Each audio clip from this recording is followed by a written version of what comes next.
Olá, meus queridos alunos, alunas, bom dia, boa tarde, boa noite, bom final de semana, bom feriado, dependendo da hora que você está aí nos assistindo. O motivo que me traz aqui para ter uma conversa com vocês é a recente alteração que nós tivemos no Código Penal e no Código de Processo Penal. Código Penal nós tivemos lá alterações em 3 crimes e no Código Penal, no Código de Processo Penal, nós tivemos apenas uma alteração. Lá no artigo 70 foi criado o parágrafo 4º, onde aparece uma nova ou um novo critério para fixação de competência quando nós estamos diante do crime de estelionato praticado dentro de algumas das modalidades que nós vamos ver aqui também. Então vamos lá, gente, vamos ter uma conversa, vamos bater um papo a respeito dessas questões aqui, que é muito importante para o nosso aprendizado. E sem contar que essa lei, né, que nós estamos falando aqui da Lei 14.155, então Lei 14.155 de 2021, ela entrou em vigor no dia 27 de maio. Portanto, ela já alterou o Código Penal de Processo Penal e ela já está vigorando. De modo que, se você for realizar uma prova daqui a alguns dias, por exemplo, já pode ser cobrado de você o conteúdo que aparece aqui na legislação alterada. Então vamos lá, vamos tratar aqui a respeito dessas alterações. Pessoal, a primeira alteração que nós temos está no artigo 154A do Código Penal. O artigo 154A do Código Penal, ele trata a respeito do crime de invasão de dispositivo informático. Eu vou ler para vocês aqui como que era a redação anterior e como ficou a redação agora. Vamos lá, olha só. O artigo 154A diz assim, então: invadir dispositivo informático alheio, conectado ou não à rede de computadores, mediante violação indevida de mecanismo de segurança e com o fim de obter, adulterar ou destruir dados ou informações sem autorização expressa ou tácita do titular do dispositivo ou instalar vulnerabilidades para obter vantagem ilícita. Então essa era a redação até no dia 26 de maio de 2021. Agora nós temos uma nova redação desse dispositivo. Vamos lá ver como é que ficou? Olha só, o artigo 154A agora diz assim: invadir dispositivo informático de uso alheio, né? Então, invadir dispositivo informático de uso alheio, conectado ou não à rede de computadores, com o fim de obter, adulterar ou destruir dados ou informações sem autorização expressa ou tácita do usuário do dispositivo ou de instalar vulnerabilidade para obter vantagem ilícita. E à primeira vista, você pode bater o olho aqui e falar: Bruno, aonde está a alteração? Eu acompanhei atentamente a leitura e parece que não mudou nada. Mudou uma situação aqui no caput, pessoal. E o que mudou? Olha só, a legislação anterior, o tipo penal anterior, falava aqui em invasão, tá?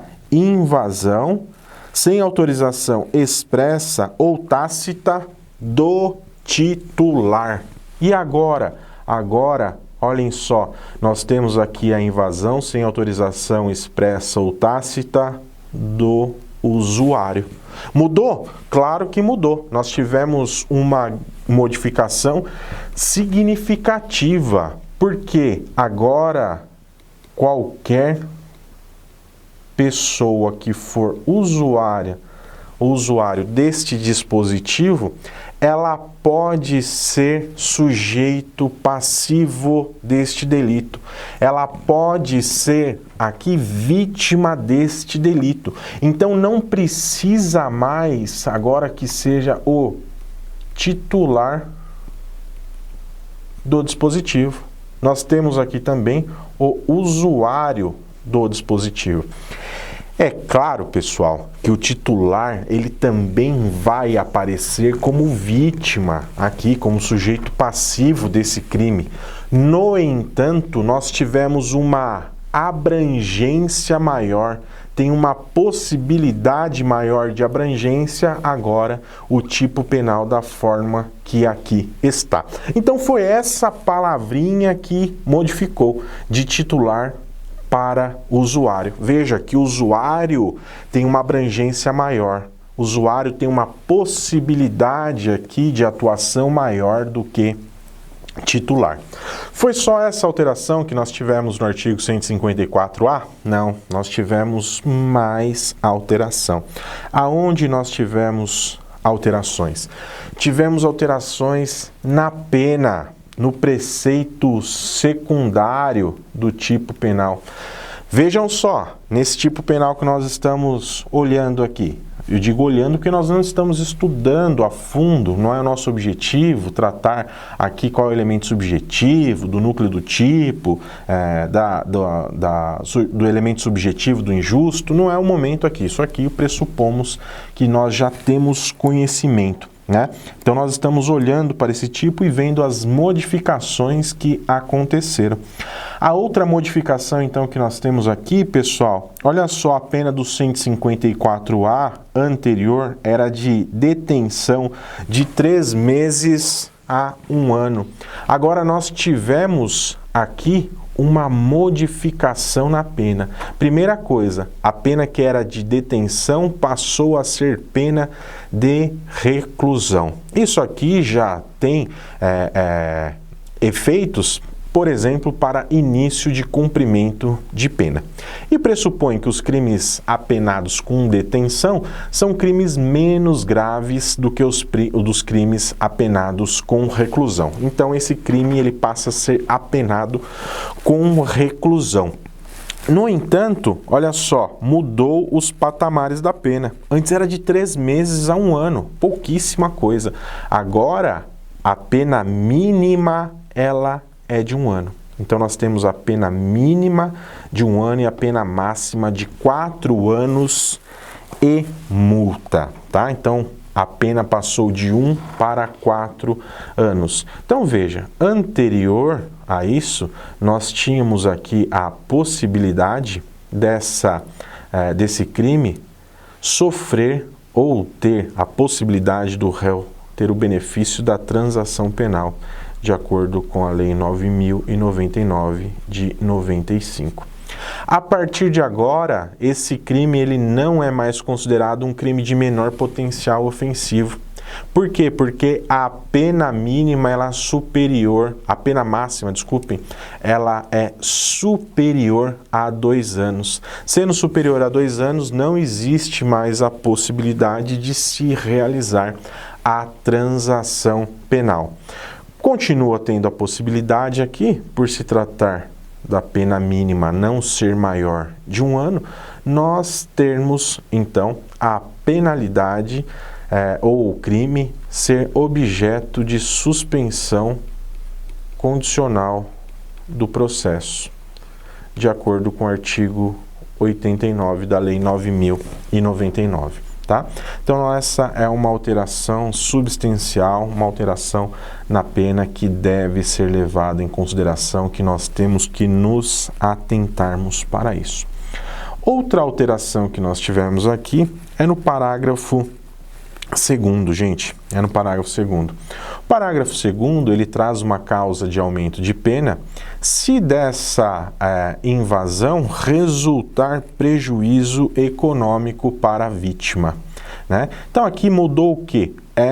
Esse caso de aumento de pena, essa hipótese de aumento de pena já existia, só que o aumento de pena aqui do parágrafo 2º, anterior à alteração da legislação, era de 1/6 a 1/3. Houve também, nesse caso de aumento de pena, um endurecimento, um enrijecimento, de modo que agora o aumento de pena ele é de 1/3. Vejam, então agora o mínimo é o máximo que nós tínhamos, portanto o mínimo do aumento de pena é de 1/3 a 2/3, se da invasão resultar prejuízo econômico, tá? Então olha só, né? Mais uma situação que se altera aí da possibilidade do agravamento da pena, do aumento da pena se houver um prejuízo econômico. O que era de 1/6 a 1/3 passou a ser de 1/3 a 2/3. Outra modificação que tivemos é quanto à pena estabelecida no parágrafo 3º, tá? O parágrafo 3º em si mudou? Não. A redação do parágrafo 3º continua sendo a mesma. Diz assim, ó: se da invasão resultar obtenção de conteúdo de comunicação eletrônicas privadas, segredos comerciais ou industriais, informações sigilosas assim definidas em lei ou controle remoto não autorizado do dispositivo invadido. A pena, nesse caso, qual que é? A pena aqui era de 6 meses a 2 anos e multa, se a conduta não constitui crime mais grave. Então nós temos aqui uma hipótese de qualificadora, porque aumenta-se os patamares mínimo e máximo da pena. Alguns autores entendem ainda que é quase um novo tipo penal, Vamos tratar aqui como se fosse qualificadora. Então, olha só, essa qualificadora do parágrafo 3º, que a redação do parágrafo 3º permanece intocada, inalterada, a reclusão era de 6 meses a 2 anos. Agora nós temos aqui uma reclusão de 2 anos a 5 anos e multa. Da mesma forma, essa qualificadora também poderia ser alcançada pelo benefício da transação penal prevista na Lei 9.099, por se tratar ainda de crime de menor potencial ofensivo. Agora não existe mais essa possibilidade. Com a alteração dos patamares da pena, nós temos aqui uma pena de 2 a 5 anos, não existindo, inclusive, a possibilidade da suspensão condicional do processo, já que a pena mínima é maior, é superior a 1 ano. Pessoal, essas são as alterações aqui no artigo 154A do Código Penal. Nós tivemos mais alterações, como eu disse para vocês, nós temos 3 alterações. Temos ainda alterações no artigo 155. O artigo 155, então, ele trata de qual crime? Ele trata do crime de furto. Tá? Então nós estamos diante aqui do crime de furto. Nós tivemos um acréscimo do parágrafo 4º. Olha só, então, o parágrafo 4º, o que ele vai dizer?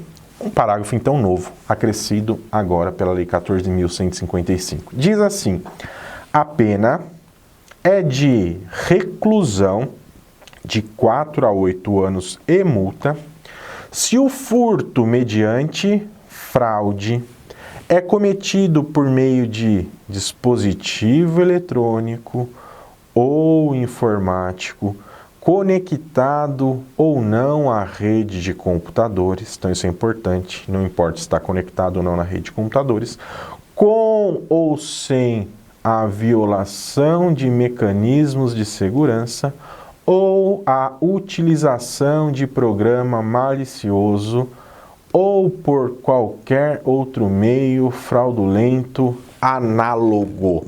Vejam só, aqui mais uma vez a preocupação do legislador em punir de forma mais dura, mais severa, O crime de furto cometido por meio de fraude, se ele tiver como meios para alcançar a fraude, dispositivos eletrônicos ou informáticos. Então, olha só, pessoal, primeira coisa importante que nós devemos verificar aqui nesse tipo penal é a seguinte, é que o parágrafo 4b, ele trouxe, então, uma possibilidade de uma qualificadora, então nós temos uma qualificadora,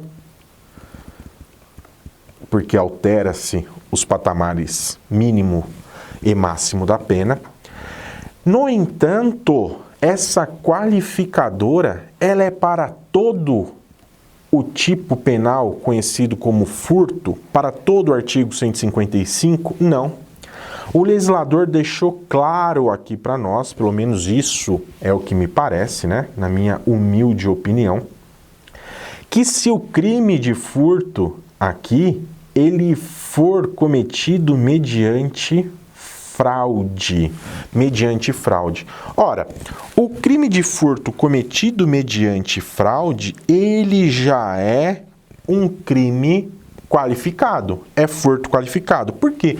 Porque está no parágrafo 4º, né? Nós temos no parágrafo 4º, então, a possibilidade do cometimento do crime de furto cometido mediante fraude. Então, nós temos no artigo 155, né? 155, parágrafo 4º, inciso 2, a fraude que qualifica o crime de furto. E neste caso aqui, havendo fraude do 155, parágrafo 4º, inciso 2, a pena ela é de 2 a 8 anos. Nessa hipótese aqui, uma vez acrescido o parágrafo 4º B, no artigo 155, e que trata de uma qualificadora, se o furto for cometido mediante fraude, mas com a utilização de dispositivo eletrônico ou informático, a pena vai ser de 4 a 8 anos. Portanto, pessoal, vejam só, nós temos uma qualificadora da qualificadora. Qualificadora da qualificadora. E por que a qualificadora da qualificadora? Vamos lá, vamos retornar aqui um pouquinho. O artigo 155 trata do crime de furto. O parágrafo 4º, inciso 2, trata do crime de furto qualificado, dentre outras situações, pela fraude, né? Pela fraude. Nesta hipótese aqui, se a fraude for cometida mediante a utilização de dispositivo eletrônico ou informático, nós vamos ter então uma qualificadora da qualificadora que altera os patamares da pena, na verdade aqui só o patamar mínimo, né? Ele passa a ser de 4 a 8 anos. A pena inicia em 4 anos. Portanto, nós temos aqui um crime que ele passa a ser um crime grave, né? Ao olharmos para a pena, nós podemos dizer que esse crime tem uma gravidade, ou então uma gravidade média existe neste delito, né? Então vejam, a ideia é nós conhecermos isso, não conhecermos aqui todos os meandros do tipo penal, mas já adianto aqui que não importa, o legislador disse assim, ó, utilizou dispositivo eletrônico ou informático, não importa se ele está conectado à internet, vai dizer aqui se ele está comunicado à rede de computadores, não importa se tem a violação do mecanismo de segurança ou não, ou se tem a utilização de programa malicioso ou não. Tudo isso é indiferente. Então, para o legislador, para que se puna de forma mais severa aqui, com a pena de 4 a 8 anos, o crime de furto cometido mediante fraude, basta a utilização do meio eletrônico ou informático, tá? Basta que você utilize, por exemplo, um celular para causar a fraude, né, para ludibriar a pessoa. Lembrando que a fraude aqui, existem dois tipos de fraude, né? Existe a fraude material, e que a fraude material, o sujeito materialmente ele altera a realidade, né? Então a fraude material, aqui o sujeito ele utiliza-se de um artifício, né? Então, um exemplo aqui, só para colocar essa situação, o que é um artifício, não dentro dessa situação de informática, né? Mas um artifício para cometer o crime de furto mediante fraude. O sujeito, usando roupa e crachá de um agente comunitário da saúde, ele vai até a sua casa, por exemplo, e tendo você a impressão de que ele é uma pessoa que está a serviço da saúde, você deixa ele ingressar na sua casa e nesse momento ele se aproveita para furtar alguma coisa da sua casa. Então olha só, nesse caso o que aconteceu? A fraude material, ele usou desse artifício. E o ardil? Ardil é a fraude moral, né? A fraude moral. Você recebe alguém na sua casa e essa pessoa fala, tá um cheiro de gás lá na cozinha. E você sai, não existe cheiro de gás nenhum, você sai e vai lá na cozinha para ver o que está acontecendo. Neste momento, o sujeito, ele utiliza desse tempo para furtar um anel que estava lá em cima do seu rack. São duas situações de fraude, né? Agora, a fraude, se ela for cometida com o uso de dispositivo eletrônico ou informático, ela entra aqui nesta qualificadora, tá certo? Outro acréscimo que nós tivemos aqui, no artigo 155 ainda, é do parágrafo 4º C.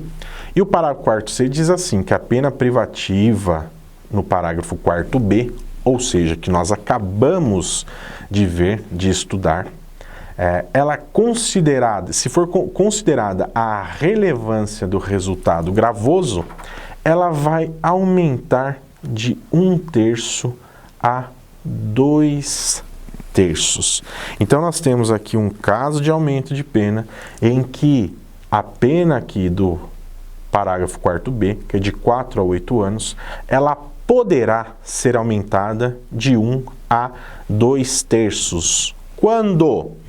Quando considerada aqui, segundo o legislador, a relevância do resultado econômico. Vamos ver só, considerada a relevância do resultado econômico mediante a utilização de servidor mantido fora do território nacional. Então aqui, ó, no inciso 1, nós temos que ter dois requisitos para que se aumente a pena de 1/3 a 2/3. Quais são esses dois requisitos? Primeiro, tem que ser constatada, verificada a relevância do resultado gravoso. Então, constatada a relevância do resultado gravoso. E aqui vai uma crítica ao legislador. E por que eu faço essa crítica? A pergunta é, o que é relevância do resultado gravoso? Você vai falar, a relevância do resultado gravoso é quando existe um prejuízo relevante aí para a vítima, já que nós estamos tratando de um crime contra o patrimônio. Então, nós estamos falando de uma relevância econômica. Ótimo, até aqui tudo bem, concordo com você. Mas quais são os critérios para eu definir o que é relevante ou não? Para mim, R$1.000 pode ser relevante. Para o Bill Gates, R$1.000 não é relevante. Nós vamos verificar essa relevância por qual critério? Vejam vocês que aqui nós temos uma possibilidade enorme de subjetividade. E vai ser necessário que os tribunais, a jurisprudência se debruce em cima disso aqui e daqui para frente nós vamos ver as decisões, de que forma elas vão sair. Então, creio eu que vai caber à jurisprudência determinar o que é um relevante resultado gravoso. E aqui ainda, então, Além dessa relevância do resultado gravoso, né, nós temos que verificar se o crime é praticado mediante utilização de servidor mantido fora do território nacional, né? Então, se o servidor ele for mantido fora das extensões geográficas do território nacional, em país estrangeiro, nós temos a possibilidade deste aumento de pena, né? Isso pela maior dificuldade, às vezes, que vai ocorrer de punir quando esse crime é praticado utilizando-se de um servidor estrangeiro. E o inciso 2 aqui diz que a pena vai aumentar-se de 1/3 ao dobro. Vejam só, aqui nós temos um outro patamar, que é de 1/3 ao dobro, se o crime ele for praticado contra idoso ou vulnerável, né?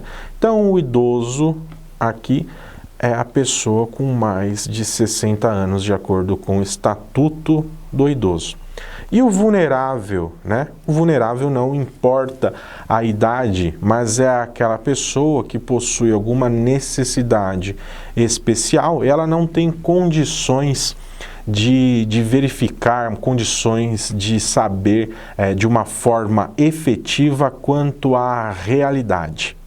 E nessas duas situações, então, aumenta-se a pena de 1/3 até o dobro, frente à possibilidade maior que existe de se cometer um crime de furto mediante fraude, utilizando-se de aparelhos ou dispositivos eletrônicos ou informáticos, a maior facilidade de nós ludibriarmos, uma pessoa ludibriar, fraudar, enganar alguém que seja idoso ou então que possua algum tipo de vulnerabilidade, né? É claro que essa vulnerabilidade não é uma vulnerabilidade física, por exemplo. Não estou falando de uma vulnerabilidade física, né?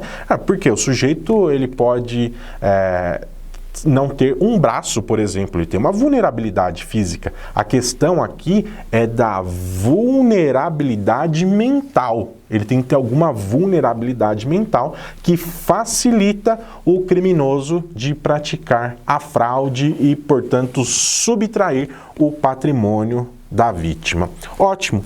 Essas eram as alterações que nós tivemos aqui referente ao artigo 155 do Código Penal.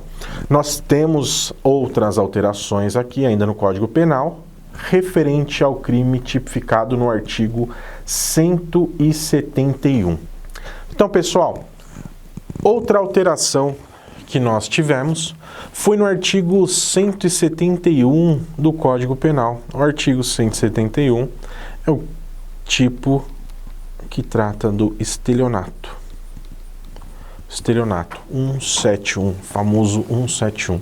O legislador agora trouxe uma previsão, trouxe aqui uma expressão ou um novo tipo penal chamado de fraude eletrônica.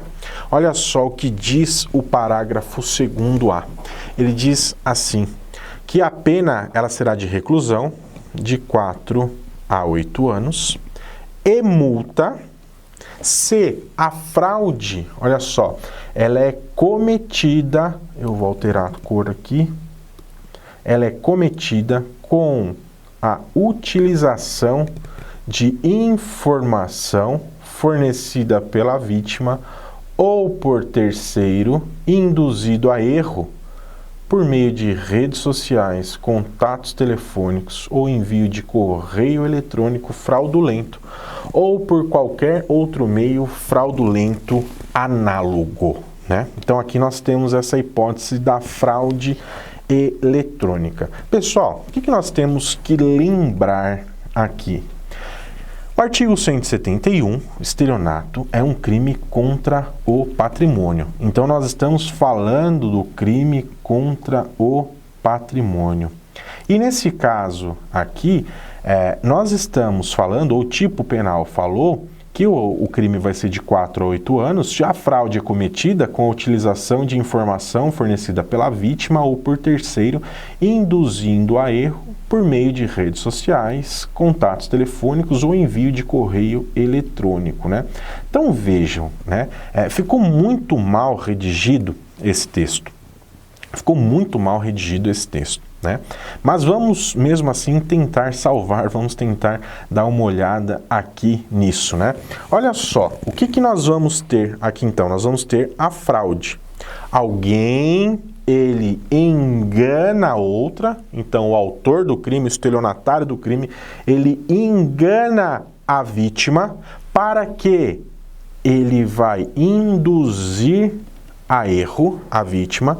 E essa indução a erro, ela acontece por meio de redes sociais, contatos eletrônicos ou envio de correio eletrônico fraudulento ou por qualquer outro meio fraudulento análogo. E por que ele faz isso? Olha, nós estamos falando do crime de estelionato. Ele faz isso para ter vantagem econômica, né? Então, olha só, aí nós temos que ir para o artigo 171 e ver que o artigo 171 diz assim: obter para si ou para outro em vantagem ilícita, em prejuízo alheio, induzindo ou mantendo alguém em erro, mediante artifício, ardil ou fraude, ou qualquer outro meio fraudulento, tipo penal, vai dizer. Então aqui, e aqui também eu acho que o legislador agiu mal, porque ele colocou tão somente fraude, né? Ele colocou aqui tão somente fraude. E o ardil? Como é que fica o ardil? Como é que fica o artifício? Bom, nós temos que verificar isso, né? A jurisprudência também e a doutrina vai ter que falar a respeito disso. Vejam, a lei saiu agora dia 27. Essas são as primeiras impressões da lei. Não tive tempo, ninguém escreveu nada a respeito disso ainda. Entendo eu que não importa aqui qual que é a prática, se é por meio de artifício, de ardil, né, ou por qualquer outro meio fraudulento, já que o meio fraudulento ele é uma expressão genérica que vai abranger várias coisas, está tudo englobado aqui.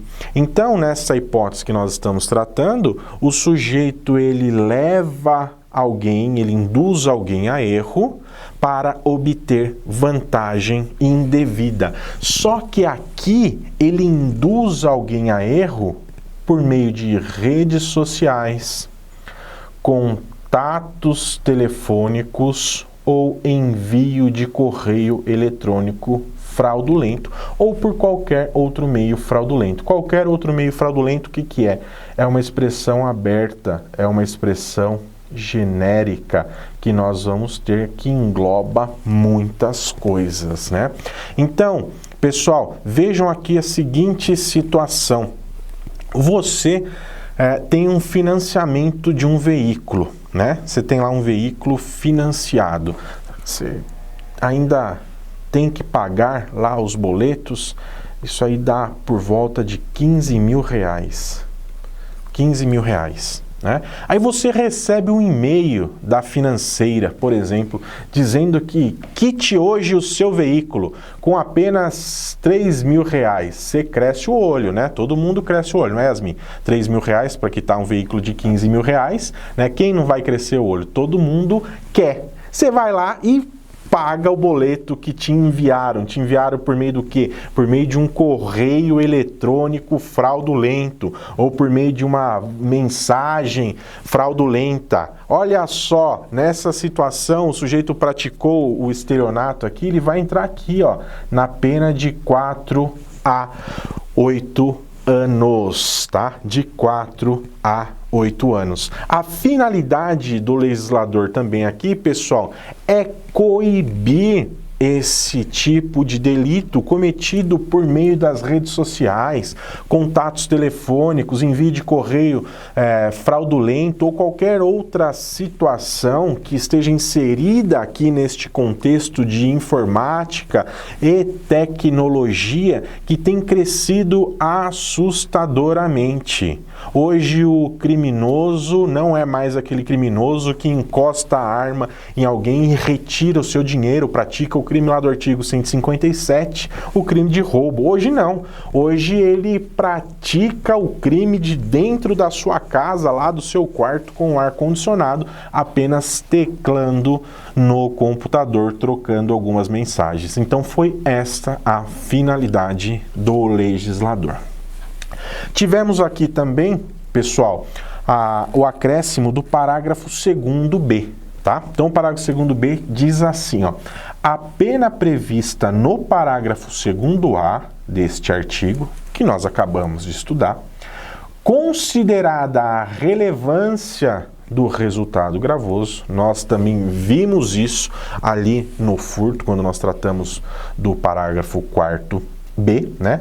Aumenta-se de 1/3 a 2/3 se o crime é praticado mediante utilização de servidor mantido fora do território nacional. Aqui é a mesma situação, é a situação idêntica que nós estudamos no parágrafo 4º-B do artigo 155, lá no furto mediante fraude pela utilização de aparelhos eletrônicos ou informáticos. Só que aqui a situação, nós trazemos ela aqui para a fraude eletrônica, que nós temos a sua previsão no artigo 171, agora parágrafo 2º. Então deve ser considerada duas coisas. Primeiro, a relevância do resultado gravoso.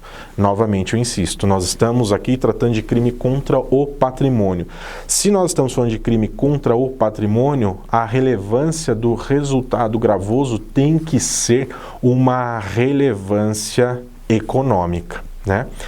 Isso aliado à prática do delito mediante utilização de servidor mantido fora do território nacional. Nessa hipótese aqui, então, nós teremos um aumento da pena, dessa pena de 4 a 8 anos, de 1/3 a 2/3. Ótimo, vamos lá. Vamos ver a última alteração que nós tivemos aqui no Código Penal para passarmos para a única que nós temos no Código de Processo Penal. Aqui, pessoal, olha só, é o seguinte: o parágrafo 4º já existe no artigo 171, que trata do estelionato contra idoso, tá? Vou ler para vocês como era antes da alteração. Parágrafo 4º, então, diz assim: aplica-se a pena em dobro se o crime é cometido contra idoso. Então, aqui a pena é aplicada em dobro se o crime é praticado contra idoso.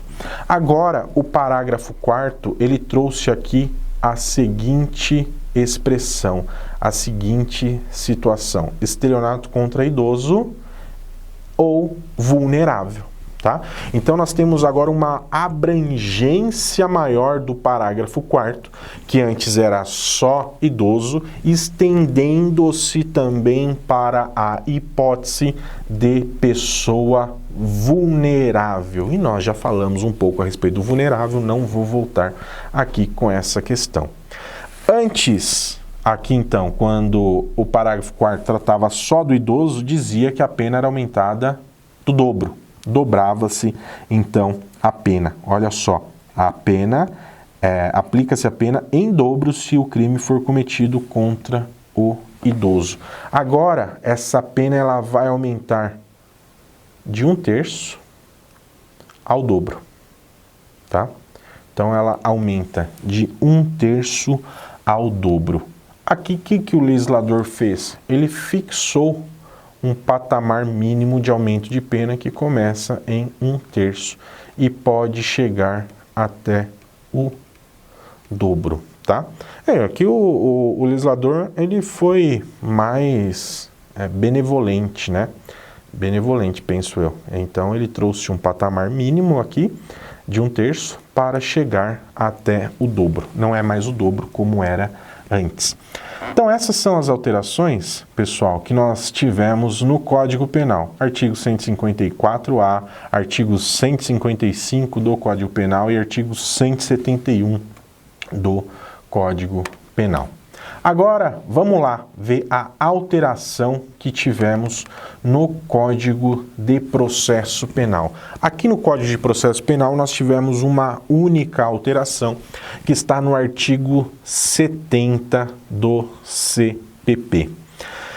O artigo 70 do CPP, então, passou a vigorar, acrescido com o parágrafo 4º que anteriormente não existia. Então, esse parágrafo 4º, ele somente passou a existir a partir do dia 27 de maio de 2021. E diz assim, pessoal, o parágrafo 4º. Nos crimes previstos no artigo 171 do Decreto-Lei 2848, de 7 de dezembro de 1940, quando praticados mediante depósito, mediante emissão de cheque sem suficiente provisão de fundos, em poder do sacado ou com pagamento frustrado ou mediante transferência de valores, a competência será definida pelo local do domicílio da vítima e, em caso de pluralidade de vítima, a competência firmar-se-á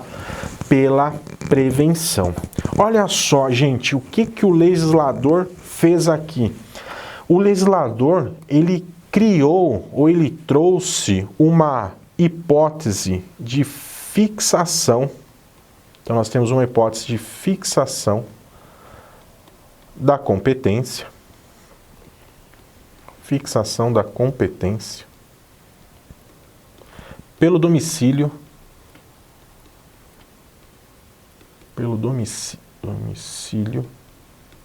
da vítima. Domicílio da vítima. Olha que interessante, qual que é a regra que nós temos no Código de Processo Penal? Bom, o Código de Processo Penal, lá no artigo 71, 72, ele traz, ou 72, 73, ele traz como regra aqui a fixação de competência pelo domicílio do réu, né? Quando não conhecido o local do crime, da infração. Porque, na verdade, a regra, né? Qual que é a regra? Vamos lá, voltar para a regra mesmo que nós temos. A regra é a seguinte: a competência, ela é fixada pelo local em que se deu o cometimento da infração penal nos crimes consumados. Já nos crimes tentados, nós vamos ter aqui como regra a fixação da competência para o julgamento desse delito, onde foi praticado o último ato, né? Onde foi praticado o último ato delituoso. Então essa é a regra. Fugindo dessa regra aqui, tá? Que aí vem para o artigo 72 e 73. O 72 vai dizer que, não sendo conhecido o local da infração, a competência ela vai se regular pelo domicílio do réu. É onde o réu reside, é onde o réu tem domicílio. E nos casos do artigo 73, que é a hipótese de ação penal privada exclusiva, olha só, ação penal privada exclusiva, pode-se propor a ação penal tanto no local que cometeu-se a infração, onde se deu a infração penal, ou no domicílio do réu. Então vejam, nós temos as regras, regra local da infração, não sendo conhecido o local da infração, nós vamos para o domicílio do réu, e não existe ou não existia no Código de Processo Penal, na sistemática processual penal, a possibilidade da fixação da competência pelo domicílio da vítima. A partir de agora, nós temos essa possibilidade da fixação da competência pelo domicílio da vítima. E isso aqui facilita demais, pessoal. Isso aqui facilita demais. Por que que facilita muito? Olha só, veja a seguinte situação aqui. Antes disso, eu vou tratar aqui só rapidamente com vocês a hipótese que nós vamos aplicar esse critério de fixação no domicílio da vítima. O artigo 4º, o parágrafo 4º, aliás, ele diz assim, ó, que nos crimes previstos no artigo 171. Então, nos crimes previstos no artigo 171. Deixa eu grifar isso aqui. Olha só, no artigo 171. Bom, quais são os crimes aqui do artigo 71? Estelionato. Mas será que são todos os crimes do artigo 171? Porque o artigo 171 tem várias possibilidades, né? Bom, me parece que não. Me parece que não. O legislador disse assim, nos crimes, tá? Nos crimes, então aqui no plural. Não é um só. Ele falou em crimes. Mais de um. Do artigo 171. Quando praticado? Mediante depósito. Mediante emissão de cheque sem fundos, suficiente provisão de fundos, em poder do sacado. Ou com pagamento frustrado, e aqui sim, essa é a única que tem a previsão lá no artigo 171, parágrafo 6º, né? Frustrado ou mediante transferência de valores, a competência será definida pelo local do domicílio da vítima. Então vejam, qual que é a única hipótese agora da fixação da competência pelo domicílio da vítima? É na prática do delito de estelionato. No entanto, o delito de estelionato ele vai ter que ser cometido aqui, vai ter que acontecer mediante o depósito de valores, mediante emissão de cheques sem suficiente provisão de fundos em poder do sacado ou em pagamento frustrado mediante transferência de valores. São só nessas hipóteses, tá? São só nessas hipóteses aqui que vai fixar-se a competência em razão do domicílio da vítima. E por que que isso trouxe aqui para nós uma facilidade maior? Trouxe uma facilidade para a persecução penal, para a investigação penal e para que se puna esse delito aqui. Pela seguinte situação, olha só, quando era o estelionato pela emissão de cheque sem fundo, tá? Estelionato pela emissão de cheque sem fundos. A regra, pessoal, era a seguinte: o crime acontecia, portanto, ele seria julgado no local da agência do sacado, de quem emitiu o cheque sem fundo. Então, olha só, o seguinte exemplo. Eu, por exemplo, moro em São Paulo, tá? Eu moro em São Paulo. Eu vim até aqui em Extrema, Minas Gerais, onde nós estamos aqui gravando essa aula. Fui comprar um celular da minha amiga Yasmin. Comprei o celular da Yasmin, paguei com um cheque, tá? Um cheque sem fundo, tá?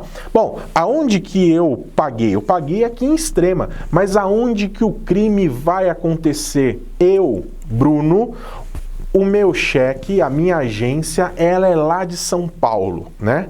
Ele vai acontecer quando esse cheque bate lá na minha agência e ele não tem provisão de fundos, o crime está consumado e a competência para o julgamento até então era lá da vara criminal ou da comarca de São Paulo, um daqueles juízes. Vejam, mas eu vim aqui, foi aqui que eu pratiquei o ato, mas a competência era lá. É claro, a gente sabe que isso não acontece de meio físico hoje, né? É eletrônico. Então, mas o cheque eletronicamente ele bate lá na agência e é lá que se frustra o pagamento, portanto lá que era o cometimento do delito. Agora, isso mudou. Como que isso mudou e como que isso agora acontece? Agora é pelo domicílio da vítima.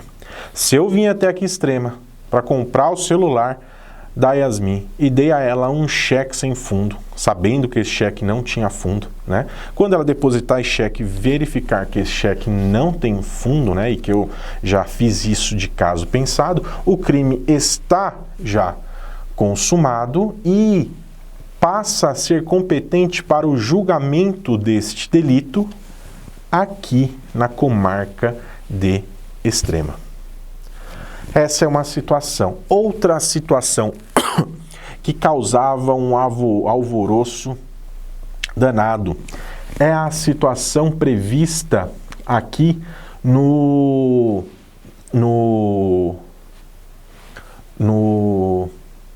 caso de depósitos. Tá? No caso de depósito, só voltando aqui um pouquinho, ó, vocês vão ver que existe súmulas, no caso de cheque sem fundo, né? Súmula 244 do STJ e 521 do STF, elas dizem quase a mesma coisa, né? A 244 diz assim: compete ao foro do local da recusa processar e julgar crime de estelionato mediante cheque sem provisão de fundos. Então, o local da recusa.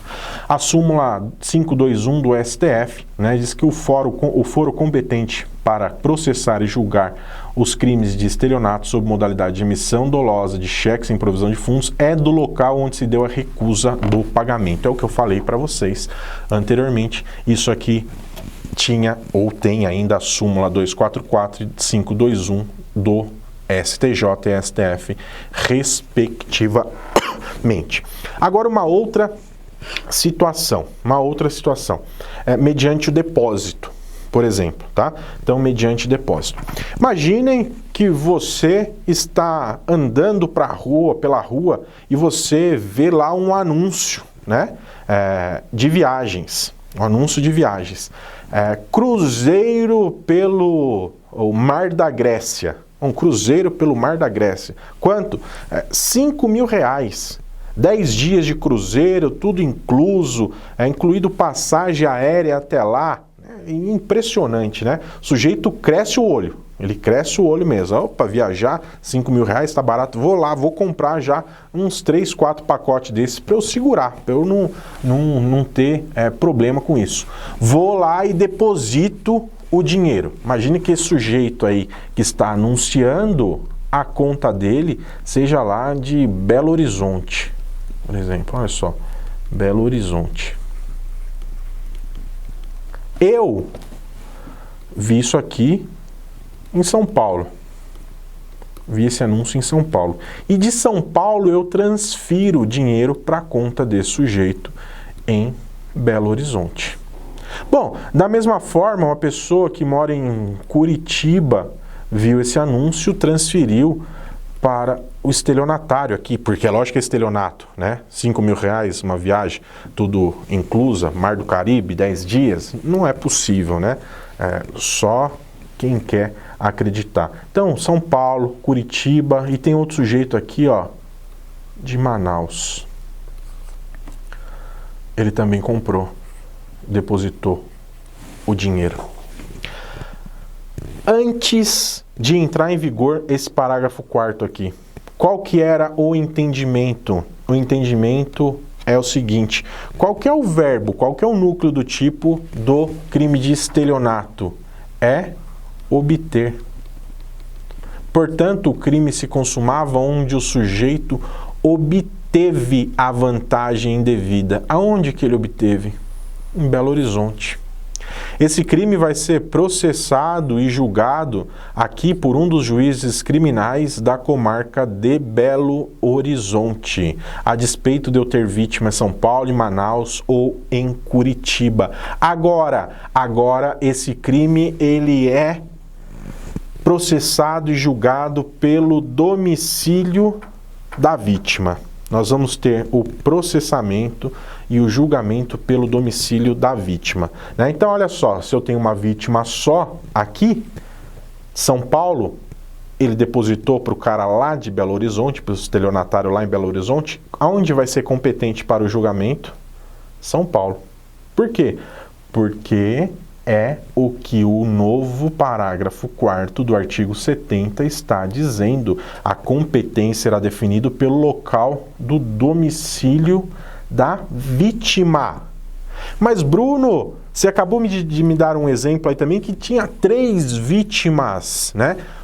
O parágrafo 4º também tratou disso assim, daqui. Ele disse assim, ó, em caso de pluralidade de vítimas, a competência firmar-se-á pela prevenção. Então vejam só, neste caso a competência ela se firma pela prevenção. Bom, a prevenção é um critério modificador da competência. Como é que acontece? O que é a prevenção? Bom, a prevenção ela vai se dar quando concorrerem 2 ou mais juízes igualmente competentes com jurisdição cumulativa para o julgamento daquele delito. Então vejam aqui, eu tenho vítima em São Paulo, eu tenho vítima em Manaus e eu tenho vítima em Curitiba. O Código de Processo Penal agora está dizendo que a competência ela se dá pelo domicílio da vítima, então pode acontecer por qualquer um desses 3 locais. Como é que eu decido qual deles? Como é que eu fixo qual deles vai ocorrer? Eu tenho mais de um juiz competente ou juízos competentes, né? A resposta está no artigo 83, é pela prevenção, tá? É pela prevenção. Então, olha só, nós vamos ter aí qual juiz, nós vamos ter que ver qual juiz ele se antecedeu aos outros na prática de algum ato do processo ou na medida a este a relativa, ainda que anterior oferecimento da denúncia ou a queixa. Então, pessoal, é o juiz ou juízo que primeiro decidir alguma coisa nesse processo. É o juízo que primeiro despachar com conteúdo decisório nesse processo, tá? Esse vai ser o competente. Então aqui eu tenho 3 juízos concorrendo, o de São Paulo, o de Manaus e o de Curitiba. Qual que foi o primeiro juízo que se manifestou, que despachou nesse processo com conteúdo decisório? Foi o juízo de Manaus. Nesse caso, o juízo de Manaus vai ser o juízo competente para julgar os crimes que esse sujeito de São Paulo depositou o dinheiro para o estelionatário de Belo Horizonte e que esse sujeito de Curitiba depositou o dinheiro para o sujeito de Belo Horizonte. Vem tudo aqui para Manaus. Agora vai ser fixado assim. Vejam que isso facilita pelo domicílio da vítima, é um facilitador para a persecução penal, não fica mais aquela discussão que tinha antes, né?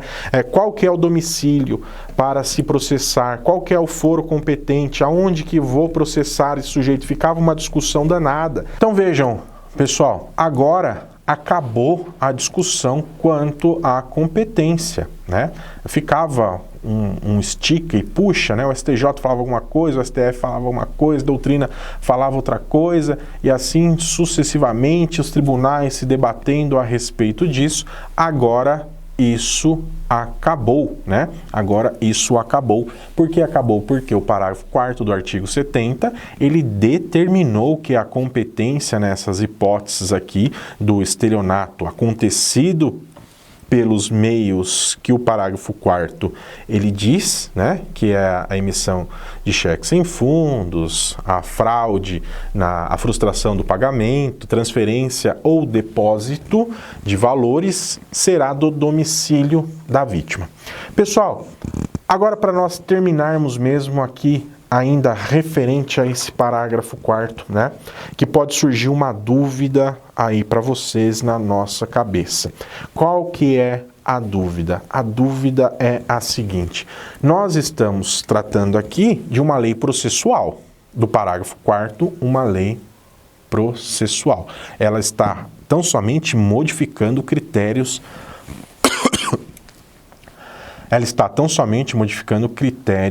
de competência. Então é uma lei processual e não tem cunho penal.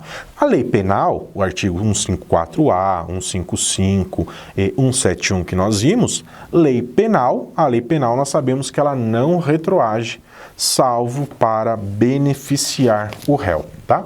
Então ela não retroage, salvo para beneficiar o réu. Dessa forma, nós já sabemos que essas alterações somente para os fatos praticados do dia 27 de maio para frente. Ela não vai voltar, não tem essa possibilidade. Agora, quando nós falamos a respeito do processo, né? Nós temos um princípio, olha só, chamado de princípio de tempus rege acto. O tempus rege acto.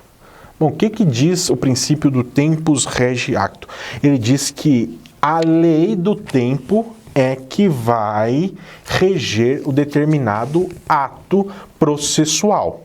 Ora, então, aqui, os crimes que foram praticados anteriormente à entrada em vigor do parágrafo 4º do artigo 70 aqui do CPP, ela vai tratar dessas hipóteses. Vejam a seguinte situação. O sujeito, né? Vamos voltar no meu exemplo aqui, né? Eu comprei o celular da Yasmin Extrema. Meu banco é lá em São Paulo, né? De acordo com as súmulas do STF e do STJ, é competente o foro do banco, do sacado, que é do banco, para processar e julgar o crime. Então, ou seria o foro criminal da comarca de... Vamos lá, foro criminal da comarca de São Paulo. São Paulo.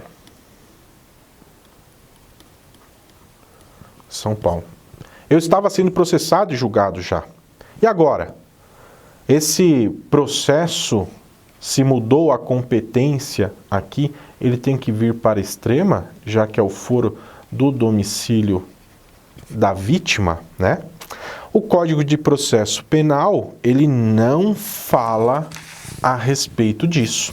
Portanto, nós temos que nos socorrer dessa situação aqui no Código de Processo Civil. Eu já adianto para vocês que não vai ter essa alteração.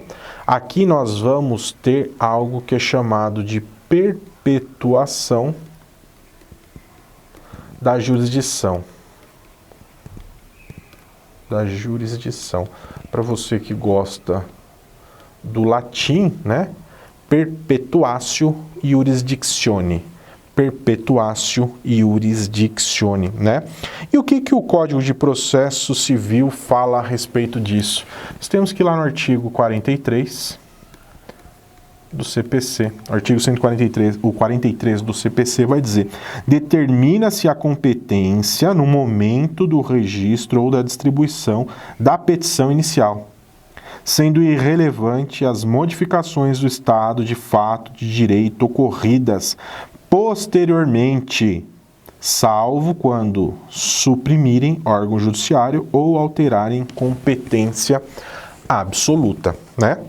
Então veja, não é essa a hipótese das exceções. Nós vamos aqui pela regra do artigo 43 do CPC. Ele diz assim: distribuída a inicial.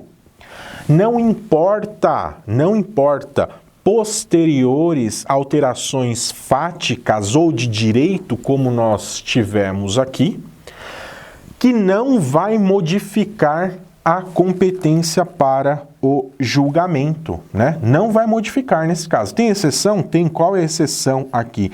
Ele vai dizer, por exemplo, quando tiver a supressão de órgão judiciário ou alterarem a competência, uma competência absoluta. Nós não estamos falando aqui de uma competência absoluta. Essa competência, essa hipótese de competência aqui, ela é relativa, né? Então, exceção nós não vamos aplicar aqui, nós vamos ficar diante da regra e por isso não vai ter alteração, né? Então, aqueles que estão sendo processados lá no seu domicílio, porque ele é autor do delito aqui e foi aonde ele obteve a vantagem ou onde o cheque foi apresentado sem fundos, ele continua sendo processado lá.